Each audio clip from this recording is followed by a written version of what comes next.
दोस्तों, आप सभी का हमारे YouTube चैनल एजुकेशन नेसेसरी में स्वागत है। दोस्तों, आज की इस वीडियो में हम बात करेंगे हिमाचल प्रदेश कर्मचारी चयन आयोग द्वारा जारी एक और पोस्ट बोर्ड की परीक्षा के परिणाम के बारे में। चयन आयोग ने अभी एक और परीक्षा का परिणाम घोषित कर दिया है। न्यू नोटिफिकेशन के लिए हमारे इस चैनल को सब्सक्राइब करें और साथ ही बेल आइकन प्रेस करें, जिससे आप तक हर एक महत्वपूर्ण अपडेट पहुंच सके। हिमाचल कर्मचारी चयन आयोग ने सुपरवाइजर LDR पोस्ट बोर्ड 758 की लिखित परीक्षा का रिजल्ट घोषित कर दिया है। इसमें 135 अभ्यर्थी सफल हुए हैं।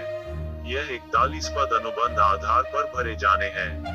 इन पदों के लिए 20 सितंबर को लिखित परीक्षा हुई थी। परीक्षा में 5315 छात्र बैठे थे। इनमें से 135 आगामी प्रक्रिया के लिए सफल हुए हैं। सफल हुए अभ्यर्थियों की 15 नंबर की मूल्यांकन प्रक्रिया 15 व 16 जनवरी को आयोग के कार्यालय में होगी। अभ्यर्थियों को अपने मूल प्रमाण पत्र साथ लाने होंगे।